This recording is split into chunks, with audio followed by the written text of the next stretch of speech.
Sellers, the handler of Pollard, for spying on behalf of Israel. But this angle is crazy too. Read in this article that Israel attempted to use tapes of the former U.S. President Bill Clinton's steamy conversations with intern Monica Lewinsky to leverage the release of Jonathan Pollard.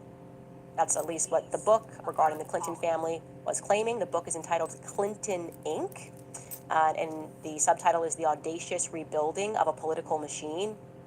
And the author, Daniel Halper, relies on the-record interviews with former officials, together with a close analysis of documents that were termed the quote-unquote Monica Files, and it tells the story of one of the most prominent political families in the United States, being the Clintons. According to the author, the documents indicate that during the Y plantation talks, so these were plantation talks like it was held on the Y plantation in Maryland, okay, between Israel and the Palestinian Authority. And Bill Clinton was in the middle of this, because, you know, there's always drama happening there, in 1998, yep. And Netanyahu wasn't getting what he wanted.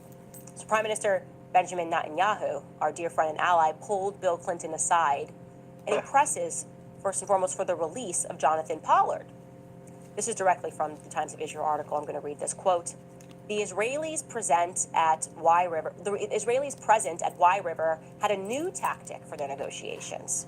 They'd overheard Clinton and Monica, and they had it on tape. Not wanting to directly threaten the powerful American president, a crucial Israeli ally, Clinton was told that the Israeli government had thrown the tapes away.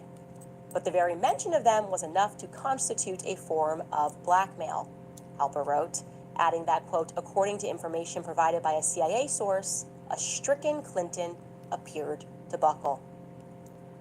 Indeed, and Netanyahu had reason to dislike Clinton because he had embraced what was called the clean break strategy, this mentality that they should actually get involved in wars, regional wars within the Middle East, rather than to subscribe to what was known as the Oslo Accords, an agreement to maintain peaceable relations with neighboring countries that they hadn't before, including Egypt, which has mostly been peaceable, their relationship with Egypt, since the 1970s.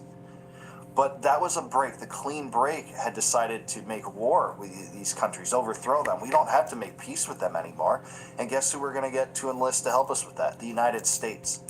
So what they did was embrace the clean break strategy, but here's Bill Clinton in the 1990s essentially promoting a dual state solution, a two-state solution that would include a Palestinian state. Now that seems like an extremist position now, but that was the position of several U.S. presidents, actually, at the time. And now if you bring that up, you know, you're just a Hamas sympathizer, right, if you have that idea. But back then, that was not good enough for Netanyahu, who wanted to eliminate the Palestinians and wanted to eliminate the possibility of a Palestinian state. And all of his policies since then have followed from that dictum, the clean break strategy. So, you know, Bill Clinton was a thorn in his side to some extent. Our friend and ally is at it again, you guys. Yep, they're at it again.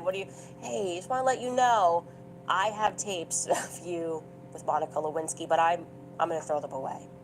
Throw them away. Oh, I don't know. Why do you have tapes of what took place in the White House? What's going on? How did you get them? No, we shouldn't ask questions. We should never just ask questions. Anyways, yes, obviously, the entire world knows that Jeffrey Epstein was their asset. He was working for them, obviously, okay? From Ghislaine Maxwell and her father's involvement with the Mossad, and who attended his funeral. Leslie Wexner, look up everything that he donates to. I mean, he's essentially... Examinations and analyses I've seen on Jeffrey Epstein's life and his background and kind of his rise to power and his fame and all the absurd things that happened in the lead up to 2019 that we don't get covered in other places, especially in regard to what Acosta said, his connections to various people that were not only Mossad agents but associated closely with the Israeli government, and we'll never get all the answers that we deserve. You know, Kash Patel and Pam Bondi are part of it. Trump's part of it. I hate to say that. If you're a Trump supporter and support him for the release of the Epstein files, well, you're not getting it. And I'm not gloating. I really... I'd hoped it would. And now our colleagues, along with Christian Holmes, Tanner Rabinowitz, and Evan Perez, we're hearing that he's considering resigning after they had this heated confrontation with the Attorney General Pam